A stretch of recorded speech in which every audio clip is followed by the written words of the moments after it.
Class 10 का विज्ञान विषय में पहला जो चैप्टर है रासायनिक अभिक्रियाएं एवं समीकरण, उसके अभ्यास के प्रश्नों को हम हल करते हैं, उनके उत्तर को जानने की कोशिश करते हैं। तो इसमें सबसे पहला सवाल है, वायु में जलाने से पहले मैग्नीशियम रिबन को साफ क्यों किया जाता है। प्रश्न का उत्तर है, मैग्नीशियम बहुत ही क्रियाशील धातु है। जब यह खुले में रखा जाता है तो इसकी बाहरी सतह वातावरण की ऑक्सीजन से अभिक्रिया करके मैग्नीशियम ऑक्साइड की परत बना लेता है। आप यहाँ देखिए, Mg और O2 यानी कि मैग्नीशियम और ऑक्सीजन को मिलाते हैं तो ये मैग्नीशियम ऑक्साइड बनाता है। इसको बैलेंस करने के लिए, समीकरण को संतुलित करने के लिए MgO के आगे में 2 और Mg के आगे में 2 मल्टीप्लाई किया गया है। तो मैग्नीशियम ऑक्साइड की यह परत काफ़ी स्थिर होती है और ऑक्सीजन के साथ मैग्नीशियम की पुनः प्रतिक्रिया को रोकती है। इस परत को हटाने के लिए मैग्नीशियम रिबन को रेत पेपर द्वारा साफ किया जाता है। अगला प्रश्न है, निम्नलिखित रासायनिक अभिक्रियाओं के लिए संतुलित समीकरण लिखिए। पहला इसमें सवाल है, हाइड्रोजन को क्लोरीन के साथ अभिक्रिया कराने से हाइड्रोजन क्लोराइड प्राप्त होता है। बेरियम क्लोराइड को एल्युमिनियम सल्फेट के साथ अभिक्रिया कराते हैं तो बेरियम सल्फेट और एल्युमिनियम क्लोराइड प्राप्त होता है। सोडियम तथा जल को अगर अभिक्रिया कराते हैं तो हमें सोडियम हाइड्रोक्साइड के साथ हाइड्रोजन गैस की प्राप्ति होती है। तो इनके जो रासायनिक अभिक्रिया हैं वो इस तरह से है, देख सकते हैं। पहला H2 + Cl2 यानी कि हाइड्रोजन और क्लोरीन, इससे क्या बन रहा है, हाइड्रोजन क्लोराइड।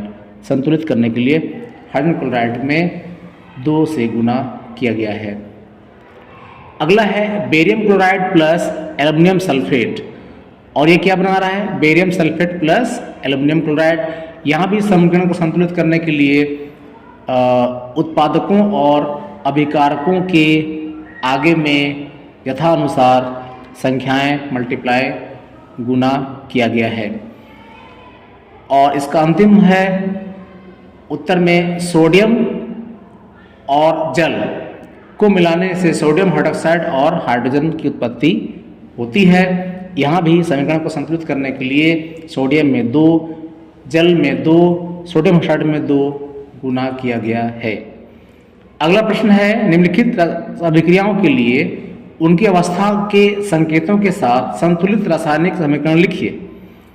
पहला सवाल है, जल में बेरियम क्लोराइड तथा सोडियम सल्फेट के विलयन अभिक्रिया करके सोडियम क्लोराइड का विलयन तथा अघुलनशील बेरियम सल्फेट का अवक्षेप बनाते हैं। दूसरा प्रश्न है, सोडियम हाइड्रोक्साइड का विलयन हाइड्रोक्लोरिक अम्ल के विलयन से अभिक्रिया करके सोडियम क्लोराइड का विलयन तथा जल बनाते हैं। तो यहाँ पर इसके समीकरण लिखे गए हैं, देख सकते हैं आप। BaCl2 यानी कि barium chloride, Na2SO4 sodium sulphate प्राप्त हो रहा है, बेरियम सल्फेट तथा सोडियम क्लोराइड। सोडियम क्लोराइड ध्यान रखेंगे वो नमक है जो हम अपने खाद्य पदार्थों में स्वाद को बढ़ाने के लिए उपयोग करते हैं।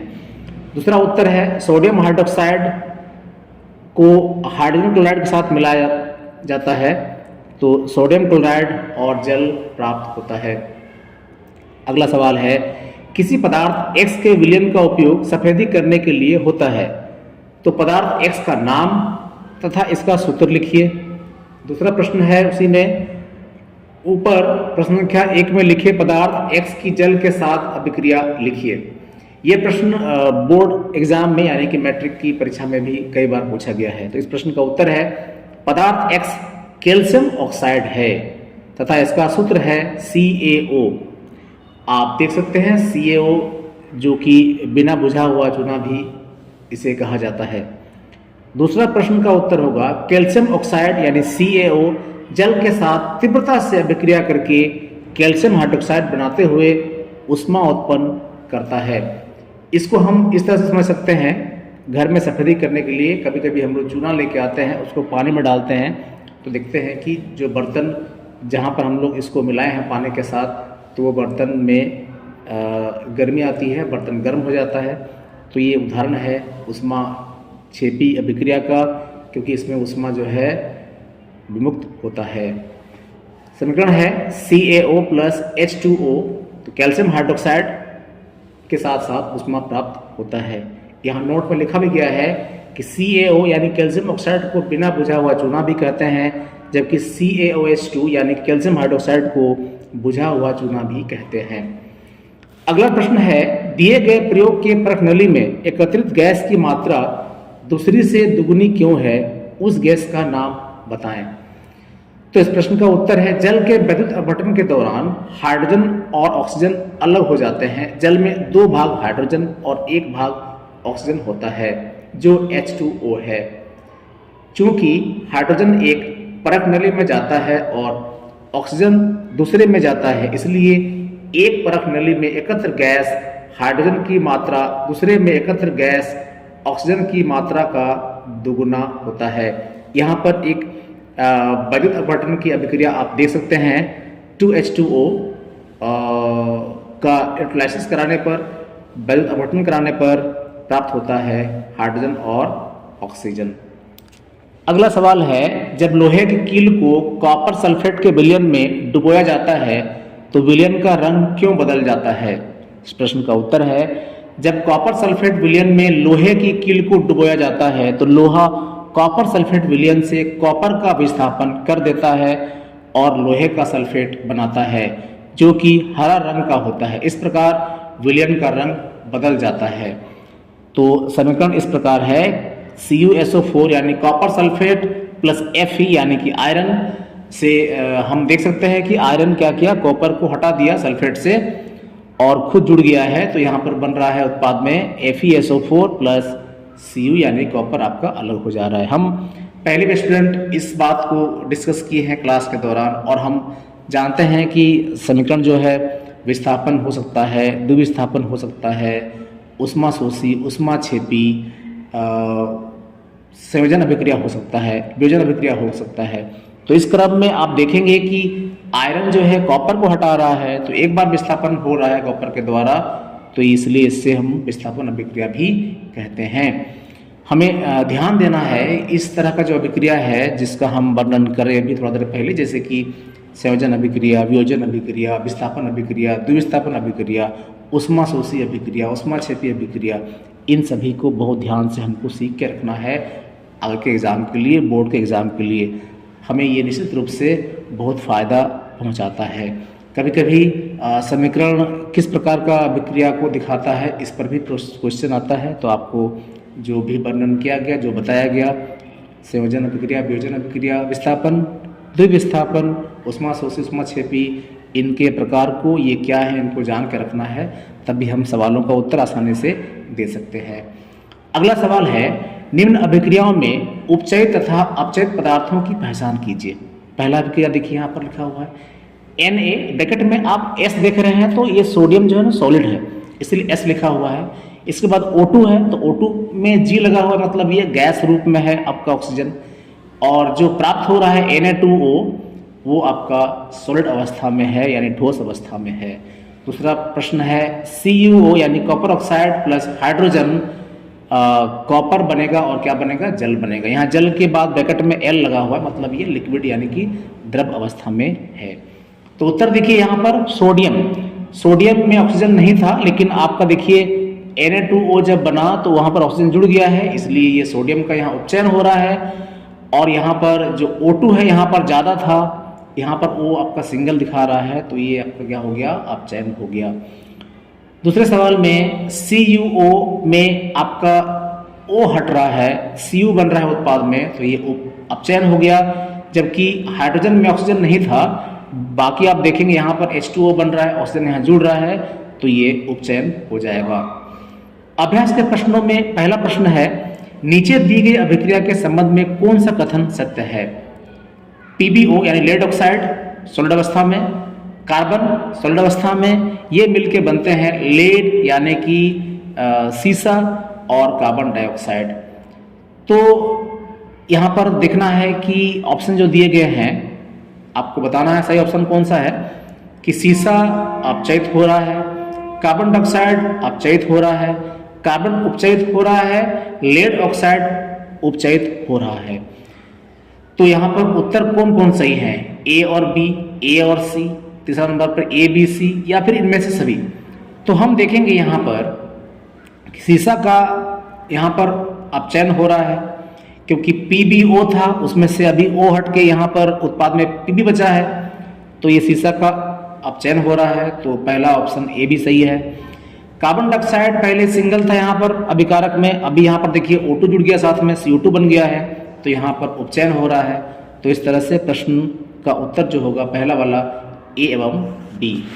अगला प्रश्न है Fe2O3 प्लस Al यानी एल्युमिनियम ऑक्साइड और आयरन, ऊपर दी गई अभिक्रिया किस प्रकार की अभिक्रिया है? संयोजन अभिक्रिया, द्विविस्थापन अभिक्रिया, वियोजन अभिक्रिया, विस्थापन अभिक्रिया। तो आप यहाँ पर क्या देखेंगे कि जो है एल्युमिनियम जो है Al जो है Fe2O3 में से O को हटा दे रहा है, अपने साथ ले जा रहा है उत्पाद में Al2O3 बनाने के लिए, और Fe जो है अलग हो जा रहा है, तो ये बिल्कुल विस्थापन अभिक्रिया है। अगला सवाल है लौह चूर्ण पर तनु हाइड्रोक्लोरिक अम्ल डालने से क्या होता है? सही उत्तर पर निशान लगाइए। हाइड्रोजन गैस एवं आयरन क्लोराइड बनता है। दूसरा ऑप्शन है क्लोरीन गैस एवं आयरन हाइड्रोक्साइड बनता है। तीसरा सवाल है कोई अभिक्रिया नहीं होती है, और इसके ऑप्शन है हाइड्रोजन गैस तथा आयरन क्लोराइड बनता है। ऑप्शन बी क्लोरीन गैस एवं आयरन हाइड्रोक्साइड बनता है। ऑप्शन सी कोई अभिक्रिया नहीं होती है। ऑप्शन डी है आयरन लवण एवं जल बनता है। तो इस प्रश्न का उत्तर है हाइड्रोजन गैस एवं आयरन क्लोराइड बनता है। अगला सवाल है संतुलित रासायनिक समीकरण क्या है? रासायनिक समीकरण को संतुलित करना क्यों आवश्यक है? तो इस प्रश्न का उत्तर जानते हैं। रासायनिक अभिक्रिया जिसमें दोनों पक्षों के प्रत्येक तत्व के परमाणु संख्या बराबर होते हैं को संतुलित समीकरण कहा जाता है। उदाहरण में देख सकते हैं आप, यहाँ पर H2 प्लस O2 क्या बन गया? यहाँ पर 2H2O। तो यहाँ पर अभिकारक में हाइड्रोजन की संख्याएं 4, ऑक्सीजन 2, और यहाँ भी देखिए उत्पाद में जब 2 हम मल्टीप्लाई करते हैं, गुना करते हैं H2O में, तो हाइड्रोजन के परमाणु की संख्या 4 और ऑक्सीजन जो है 2 हो गया, तो ये संतुलित हो गया। नीचे देखेंगे अगला समीकरण में H2 प्लस Cl2, तो ये बनता है HCl, लेकिन HCl में 2 यहाँ पर मल्टीप्लाई किया गया है, क्योंकि संतुलित करने के लिए अभिकारक के तरफ में H2 क्लोरीन 2, और यहाँ भी 2 और 2 बनाने के लिए हाइड्रोजन और क्लोरीन को 2 से मल्टीप्लाई किया गया है। तो इस प्रकार समीकरण क्या है? संतुलित है।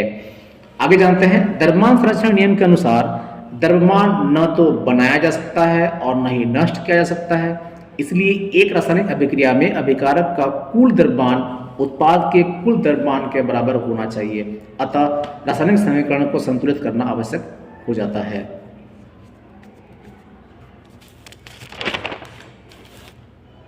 अगला सवाल है निम्न कथनों को रासायनिक समीकरण के रूप में परिवर्तित कर इन्हें संतुलित कीजिए। पहला है नाइट्रोजन हाइड्रोजन गैस से संयोग कर अमोनिया बनाता है। दूसरा, हाइड्रोजन सल्फाइड गैस का वायु में दहन होने पर जल एवं सल्फर डाइऑक्साइड बनता है। तीसरा है एल्युमिनियम सल्फेट के साथ अभिक्रिया कर बेरियम क्लोराइड, एल्युमिनियम क्लोराइड एवं बेरियम सल्फेट का अवक्षेप बनता है। चौथा है पोटेशियम धातु जल के साथ अभिक्रिया करके पोटेशियम हाइड्रोक्साइड एवं हाइड्रोजन गैस देती है। तो इस प्रश्न का उत्तर आप यहाँ पर देख सकते हैं। N2 यानी कि नाइट्रोजन, 3H2 यानी हाइड्रोजन है, बैलेंस करने के लिए 3 मल्टीप्लाई किया गया है, क्या मिलता है? अमोनिया NH3, आगे में 2 मल्टीप्लाई किया गया है, अमोनिया गैस के फॉर्म में है, और यह समीकरण संतुलित भी है। उस तरह से हाइड्रोजन सल्फेट और ऑक्सीजन को मिला के सल्फर डाइऑक्साइड और जल दिखाया गया है। सी में एल्युमिनियम सल्फेट एक्वस यानी कि जलीय अवस्था में है, और बेरियम क्लोराइड के साथ मिलकर के क्या बना रहा है? एल्युमिनियम क्लोराइड और बेरियम सल्फेट बना रहा है। डी में पोटासियम के, पोटासियम को दिखाते हैं तो 2K यानी कि पोटासियम के आगे में 2 मल्टीप्लाई किया गया है, वो बैलेंस करने के लिए, और ये मिलाया जा रहा है 2H2O के साथ, तो बन रहा है 2KOH और हाइड्रोजन गैस। छठा सवाल है निम्न रासायनिक समीकरण को संतुलित कीजिए। तो आप यहाँ पर देख सकते हैं कि ये जो समीकरण है विभिन्न रासायनिक अभिक्रियाओं के, उनको किस प्रकार संतुलित किया गया है उसको आप देख सकते हैं। समीकरण को संतुलित करना आप सीख चुके हैं, तो आपको निश्चित रूप से यहाँ पर कोई दिक्कत नहीं होगी। अगला सवाल है निम्न अभिक्रियाओं के लिए संतुलित रासायनिक समीकरण लिखिए। पहला है calcium hydroxide plus carbon dioxide, प्राप्त होता है कैल्शियम कार्बोनेट और जल। बी जिंक और सिल्वर नाइट्रेट का अभिक्रिया से प्राप्त होता है जिंक नाइट्रेट और सिल्वर। तीसरा है एल्युमिनियम को कॉपर क्लोराइड से मिलाते हैं तो एल्युमिनियम क्लोराइड और कॉपर मिलता है। बेरियम क्लोराइड और पोटेशियम सल्फेट को मिलाते हैं तो बेरियम सल्फेट के साथ साथ पोटेशियम क्लोराइड की प्राप्ति होती है। इनका रासायनिक जो सूत्र है यानी कि संकेतों के आधार पर जो समीकरण हम निर्धारित कर रहे हैं वो इस प्रकार हैं। आप यहाँ उत्तर पर देख सकते हैं, इसको आप नोट डाउन कर सकते हैं। नंबर 8, निम्न अभिक्रियाओं के लिए संतुलित रासायनिक समीकरण लिखिए एवं प्रत्येक अभिक्रिया का प्रकार बताइए। पहला सवाल है पोटेशियम ब्रोमाइड एक्वस यानी कि जलीय अवस्था में प्राप्त होता है, मिलता है। उन्हें मिलाया गया बेरियम आयोडाइड के साथ तो प्राप्त हुआ पोटेशियम आयोडाइड और बेरियम ब्रोमाइड। अगला है जिंक कार्बोनेट, जब ये टूटता है तो ये मिलता है जिंक ऑक्साइड और कार्बन डाइऑक्साइड के रूप में। सी हाइड्रोजन और क्लोरीन को मिलाने से हाइड्रोजन क्लोराइड गैस की प्राप्ति होती है। डी मैग्नीशियम और हाइड्रोक्लोरिक अम्ल को मिलाते हैं तो मैग्नीशियम क्लोराइड के साथ साथ हाइड्रोजन गैस की प्राप्ति होती है। तो पहला जो है यह द्विविस्थापन अभिक्रिया है। आप यहाँ पर देख सकते हैं कि पोटासियम ब्रोमाइड जो है उसमें बेरियम आयोडाइड मिलाते हैं तो आयोडीन जो है वो पोटासियम के साथ आ जाता है, जबकि ब्रोमाइड बेरियम के साथ आ जाता है। तो ये विस्थापन 2 बार हो रहा है तो ये द्विविस्थापन अभिक्रिया कहा जाएगा। जिंक कार्बोनेट एक्चुअली टूट करके वो जिंक ऑक्साइड और CO2 बनाता है तो एक से ज़्यादा हो गए, आपका अभिकारक एक है तो उत्पाद एक से ज़्यादा हो गए, 2 यहाँ हो गए, तो ये निश्चित रूप से वियोजन अभिक्रिया है। H2 और Cl2 2 है, मिलकर के एक बन रहा है HCl, तो ये संयोजन अभिक्रिया है। और यहाँ पर Mg और HCl में हम देख सकते हैं कि H हाइड्रोजन को हटा दिया गया है, मैग्नीशियम के द्वारा विस्थापित कर दिया गया है, तो ये बिल्कुल विस्थापन अभिक्रिया है। अगला सवाल है ऊष्माक्षेपी एवं ऊष्माशोषी अभिक्रिया का क्या अर्थ है, उदाहरण दीजिए। ऊष्माक्षेपी अभिक्रिया के बारे में बात करते हैं तो जिन अभिक्रियाओं में उत्पाद के साथ ऊष्मा का भी उत्सर्जन होता है, यानी कि अभिकारक बनते बनते ऊष्मा भी आपको मिलता है वहां पर, तो उन्हें ऊष्माक्षेपी अभिक्रिया कहते हैं। जैसे प्राकृतिक गैस का दहन। प्राकृतिक गैस में एक है मीथेन CH4, तो मीथेन को हम लोग जब जलाते हैं ऑक्सीजन की उपस्थिति में तो क्या प्राप्त होता है, कार्बन डाइऑक्साइड और जल के साथ साथ ऊष्मा भी प्राप्त होती है। तो ये ऊष्माक्षेपी अभिक्रिया का उदाहरण है। अगला उदाहरण हम देख सकते हैं कि बिना बुझे हुए चूना को जल के साथ मिलाने से ऊष्मा प्राप्त होती है। इस बारे में हम चर्चा पहले भी कर चुके हैं। कैल्शियम ऑक्साइड को यानी कि बिना बुझा हुआ चूना में जब जल मिलाते हैं तो बुझा हुआ चूना यानी कि कैल्शियम हाइड्रोक्साइड मिलता है, साथ में ऊष्मा की प्राप्ति होती है। तो यह भी ऊष्माक्षेपी अभिक्रिया का एक बढ़िया उदाहरण देखने को मिलता है। अगला है ऊष्माशोषी अभिक्रिया। जिन अभिक्रियाओं में अभिकारकों को तोड़ने के लिए ऊष्मा, प्रकाश या विद्युत ऊर्जा की आवश्यकता होती है उन्हें ऊष्माशोषी अभिक्रियाएं कहते हैं। जैसे सिल्वर क्लोराइड का प्रकाश की उपस्थिति में सिल्वर तथा क्लोरीन में बदलना, तो AgCl सिल्वर क्लोराइड है।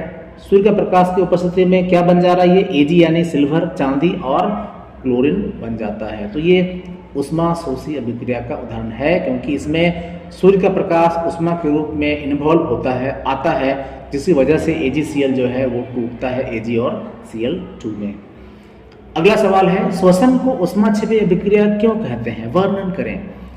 इसका उत्तर है सभी जीवों की कोशिकाओं में ग्लूकोज ऑक्सीजन के साथ क्रिया करता है और ऊर्जा प्रदान करता है।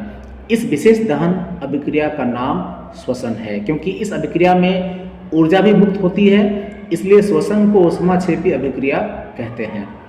यहाँ पर ग्लूकोज C6H12O6 और ऑक्सीजन के साथ ये मिल करके कार्बन डाइऑक्साइड और जल बनाता है। अगला है वियोजन अभिक्रिया को संयोजन अभिक्रिया के विपरीत क्यों कहा जाता है, इन अभिक्रियाओं के लिए समीकरण लिखिए। वियोजन अभिक्रिया वह है जिसमें एकल अभिकारक टूटकर 2 या 2 से अधिक उत्पाद बनाते हैं, जबकि संयोजन में अभिकारक इसके बिल्कुल विपरीत हैं, जिसमें 2 या 2 से अधिक अभिकारक मिलकर एकल उत्पाद बनाते हैं। उदाहरण वियोजन अभिक्रिया में देख सकते हैं आप AgCl सूर्य के प्रकाश की उपस्थिति में टूट करके Ag और Cl बनता है, यानी Ag और यहाँ AgCl सूर्य के प्रकाश की उपस्थिति में Ag और Cl2 यानी कि सिल्वर और क्लोरीन बनाता है। जबकि संयोजन अभिक्रिया में क्या हो गया, कार्बन और ऑक्सीजन मिल करके एकल उत्पाद क्या बनाए, कार्बन डाइऑक्साइड बनाते हैं। तो ये वियोजन अभिक्रिया और संयोजन अभिक्रिया का उदाहरण आप देख सकते हैं, स्पष्ट है ये। फिर से रिपीट करते हैं इस बात को। वियोजन में क्या होता है, एक अभिकारक और एक से ज्यादा उत्पाद। संयोजन में क्या होता है, एक से ज्यादा अभिकारक और उत्पाद जो है सिंगल यानी कि एकल होगा। अगला सवाल है, उन वियोजन अभिक्रियाओं के एक एक समीकरण लिखिए जिसमें उष्मा, प्रकाश एवं विद्युत के रूप में ऊर्जा प्रदान की जाती है। तो पहला उदाहरण है चूना पत्थर कैल्शियम कार्बोनेट उष्मा की उपस्थिति में कैल्शियम ऑक्साइड और कार्बन डाइऑक्साइड में बदलता है। दूसरा AgCl सिल्वर क्लोराइड सूर्य के प्रकाश की उपस्थिति में Ag और Cl2 यानी कि सिल्वर और क्लोरीन में बदल जाता है।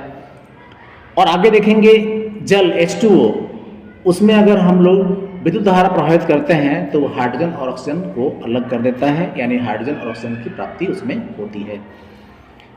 13वां सवाल है, विस्थापन एवं द्विविस्थापन अभिक्रियाओं में क्या अंतर है, इन अभिक्रियाओं के समीकरण लिखिए। तो विस्थापन अभिक्रिया क्या है, इन अभिक्रियाओं में अधिक क्रियाशील तत्व कम क्रियाशील तत्व को उसके यौगिक से विस्थापित कर देते हैं। जैसे यहाँ जिंक AgNO3 सिल्वर नाइट्रेट के साथ में मिलाया गया है, तो ये जिंक नाइट्रेट और Ag यहाँ पर मिल रहा है, सिल्वर मिल रहा है यहाँ पर। तो आप देख सकते हैं कि Ag नाइट्रेट में Ag मिला हुआ है NO3 के साथ में, लेकिन जिंक जो है ज़्यादा क्रियाशील है Ag से यानी चांदी से, तो जिंक जो है हटा दिया Ag को, चांदी को, सिल्वर को नाइट्रेट से, और खुद बन गया जिंक नाइट्रेट और क्या बन गया, सिल्वर यानी कि Ag। द्विविस्थापन अभिक्रिया का बात करें तो इन अभिक्रियाओं में उत्पादों का निर्माण दो यौगिक के बीच आयनों के आदान प्रदान से होता है। जैसे यहाँ पर KBr यानी पोटासियम ब्रोमाइड मिला हुआ है बेरियम आयोडाइड के साथ और बन रहा है Ki यानी पोटासियम आयोडाइड और बेरियम ब्रोमाइड। 14वां सवाल यहाँ पर आप देख सकते हैं कि सिल्वर के शोधन में सिल्वर नाइट्रेट के विलयन से सिल्वर प्राप्त करने के लिए कॉपर धातु द्वारा विस्थापन किया जाता है। इस प्रक्रिया के लिए अभिक्रिया लिखिए। सिल्वर का शोधन मतलब सिल्वर की प्राप्ति के लिए। तो आप यहाँ देखेंगे कॉपर Cu, कॉपर को मिलाया गया है Ag नाइट्रेट यानी कि सिल्वर नाइट्रेट के साथ, तो मिल रहा है कॉपर नाइट्रेट और सिल्वर यानी कि चांदी। अगला सवाल है, अवक्षेपण अभिक्रिया से आप क्या समझते हैं, उदाहरण देकर समझाइए। जिस अभिक्रिया में अविलेय अवक्षेप का निर्माण होता है उसे अवक्षेपण अभिक्रिया कहते हैं। जैसे यहाँ पर उदाहरण दे सकते हैं, बेरियम क्लोराइड पोटासियम सल्फेट मिलकर के बेरियम सल्फेट और पोटेशियम क्लोराइड का निर्माण कर रहे हैं। अगला सवाल है, ऑक्सीजन के योग या ह्रास के आधार पर निम्न पदों की व्याख्या कीजिए, प्रत्येक के लिए दो उदाहरण दीजिए। उपचयन, दूसरा है अपचयन।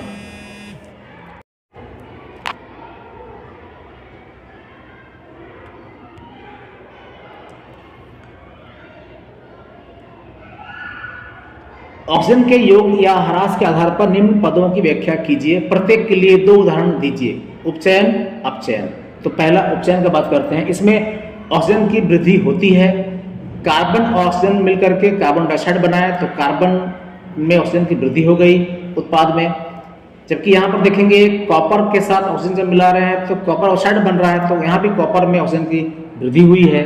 जबकि अपचयन में इसके विपरीत होता है। जैसे यहाँ इसमें ऑक्सीजन का ह्रास होते हुए देख सकते हैं, CO2 और H2 को मिलाते हैं तो यहाँ पर CO और H2O बन रहा है, तो CO2 में से अब CO बनने में ऑक्सीजन जो है एक घट रहा है, तो ये उदाहरण है अपचयन का। उसी प्रकार CuO में H2 मिलाते हैं तो कॉपर ऑक्साइड में अगर हाइड्रोजन मिलाते हैं, हाइड्रोजन से अभिक्रिया कराते हैं उष्मा दे करके, तो कॉपर और जल मिलता है। तो आप देखेंगे यहाँ पर कि हाइड्रोजन में ऑक्सीजन नहीं था, अब यहाँ पर देखिए H2O आ गया, मतलब उसमें ऑक्सीजन बढ़ गया है। तो ये क्या हो गया, हाइड्रोजन का तो उपचयन हुआ परंतु कॉपर का क्या हो गया, अपचयन हो गया। भूरे रंग का चमकदार तत्व X को वायु की उपस्थिति में गर्म करने पर वो काले रंग का हो जाता है। इस तत्व X एवं उस काले रंग के यौगिक का नाम बताइए। तो इसका उत्तर है तत्व X कॉपर Cu है, तथा काले रंग के यौगिक का नाम कॉपर ऑक्साइड है, क्योंकि यहाँ पर कॉपर को ऑक्सीजन के साथ मिला करके उष्मा देने से कॉपर ऑक्साइड बनता है। तो कॉपर जो है वो भूरे रंग का तत्व होता है, चमकदार, परंतु जब कॉपर ऑक्साइड बनता है उत्पाद के रूप में तो ये काले रंग का यौगिक बन जाता है। अगला सवाल है, लोहे की वस्तुओं को हम पेंट क्यों करते हैं?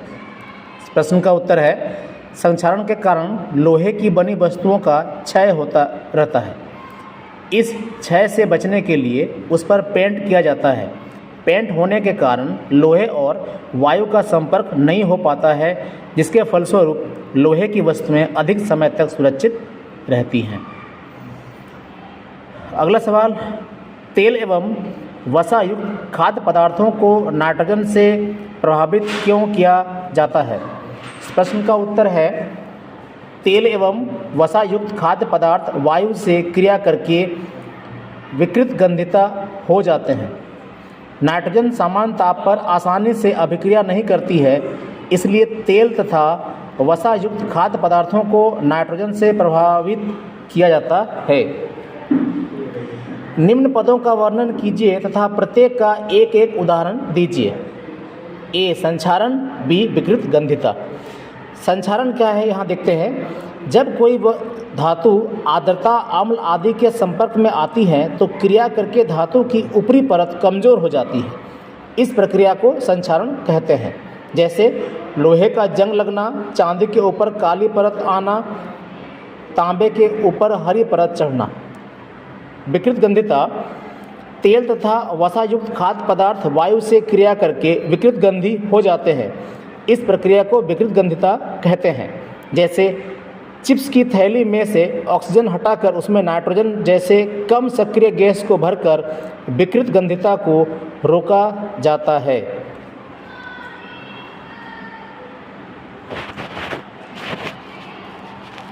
मुझे आशा है कि आपको इन प्रश्नों का उत्तर सही रूप से मिल गया होगा। अब आप इसको बढ़िया से याद कर लीजिए आपके बोर्ड एग्ज़ाम के लिए, और शुभकामनाएं हैं कि आप एग्ज़ाम में इस तरह प्रश्न का उत्तर बढ़िया से दे पाएँ और अच्छे से अच्छे मार्क्स ला करके आप अपना और अपने परिवार का नाम रोशन करने में सहायक बने। धन्यवाद।